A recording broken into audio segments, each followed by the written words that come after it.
მოკლედ, დავიწყოთ იქიდან, რაც მთელმა მსოფლიომ და განსაკუთრებით ჩვენ, ქართველებმა, გულთან ახლოს მივიტანეთ. ილია თოფურიამ ოფიციალურად დაადასტურა, რომ UFC-ში ბრუნდება. ეს არის ისტორიული მომენტი.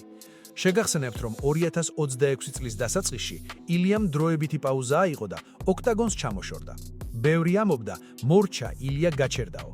ზოგი კი ფიქრობდა, რომ ის საერთოდ ვეღარ დაბრუნდებოდა ძველ ფორმაში. მაგრამ როგორც ნამდვილ ქართველს შეეფერება, ილიამ იცის, როდის უნდა გაჩუმდეს და როდის უნდა დაარტყას ყველაზე ძლიერად. ახლა კი მოდით პირდაპირ ვთქვათ. რატომ გაქრა ილია? ბევრს ეგონა, რომ ეს უბრალოდ დასვენება იყო, მაგრამ რეალობა ბევრად უფრო მწარი აღმოჩნდა. მის პირად ცხოვრებაში ნამდვილი ქარიშხალი დატრიალდა. განქორწინება მეუღლესთან და ბრძოლა ბავშვების მეურეობისთვის. და მეთანხმებით, როცა შენი შვილების ბედი წყდება, იქ ჩხუბისთვის და ვარჯიშისთვის გული აღარავის უდგება. ეს იყო უმძიმესი პერიოდი მისთვის. წარმოიდგინეთ, ადამიანი, რომელმაც 70 კილოგრამიან დივიზიონში ყველა ლეგენდა მიწასთან გაასწორა, ახლა საკუთარ ოჯახურ პრობლემებს ებრძოდა. სანამ ილია ამ პრობლემებს აგვარებდა, UFC-მ დრო არ დაკარგა. მათ დანიშნეს ბრძოლა ჯასტინ ბეიჯისა და პედი პიმბლეტის შორის დროებითი ჩემპიონის ტიტულისთვის.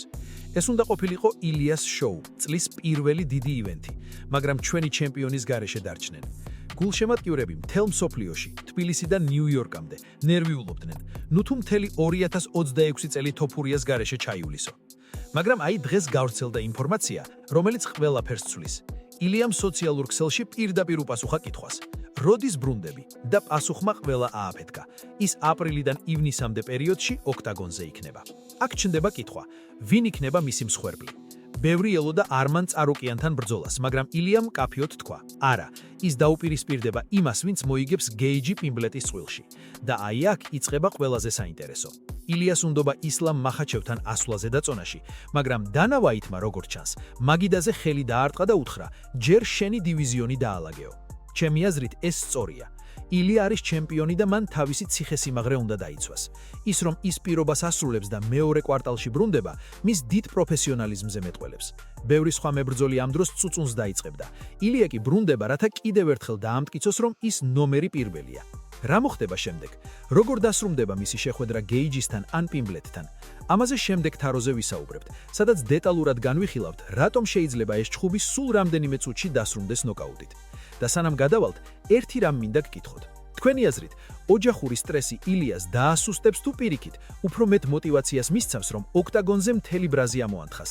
დაწერეთ კომენტარებში, მე კი ყველას წავიკითხავ. და რა თქმა უნდა, თუ გინდათ კვილაში 3 ასეთი ხარისხიანი ვიდეო ნახოთ ქართულად, ახლავე დააჭირეთ გამოწერის ღილაკს.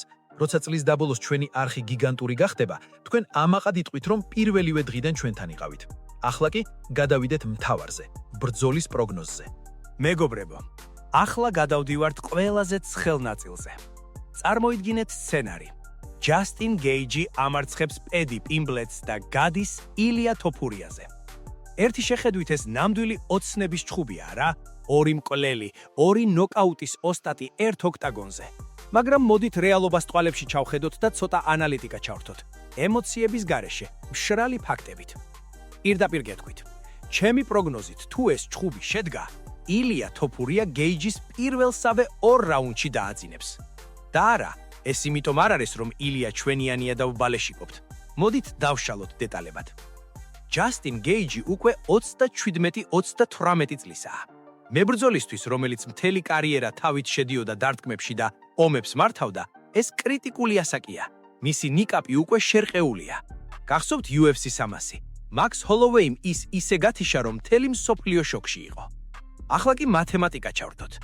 ილია მაქს ჰოლოვეი დაანოკაუტა. ის კაცი, რომელიც მანამდე არავის გაეთიშა.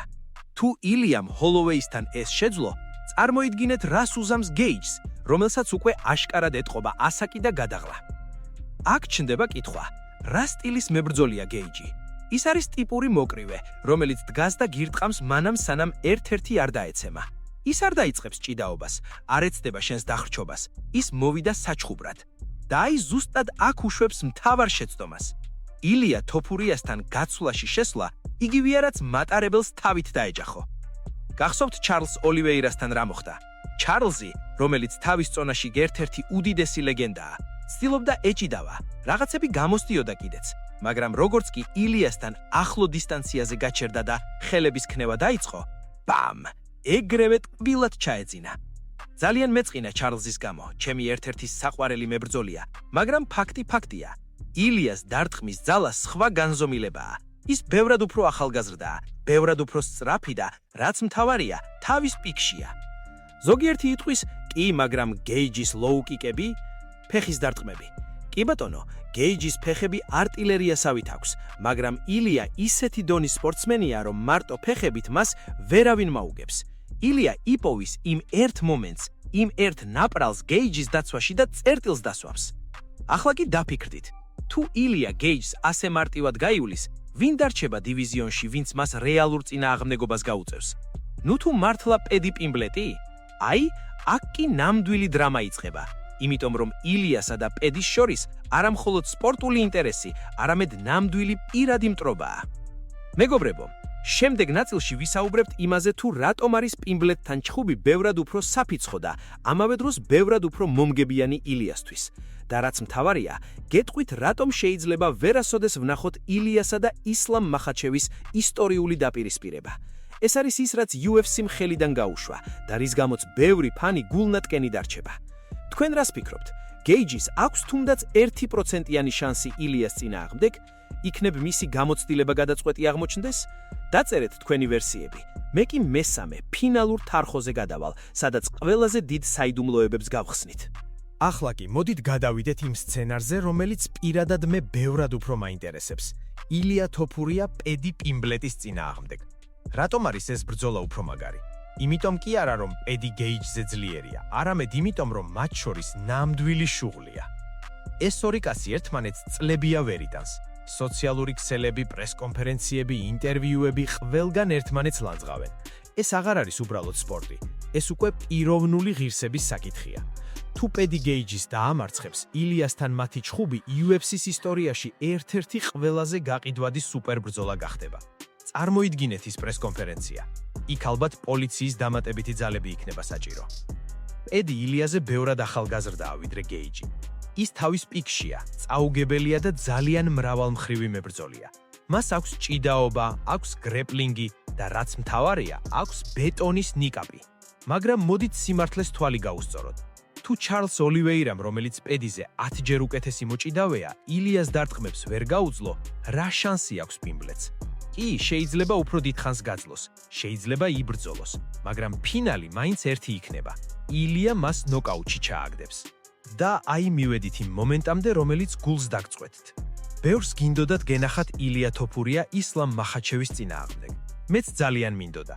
ეს იქნებოდა საუკუნის ბრძოლა, მაგრამ რეალობა ასეთია. ეს ჩხუბი დიდი ალბათობით არასდროს მოხდება. რატომ? იმიტომ რომ UFC-მ ეს შანსი ხელიდან გაუშვა.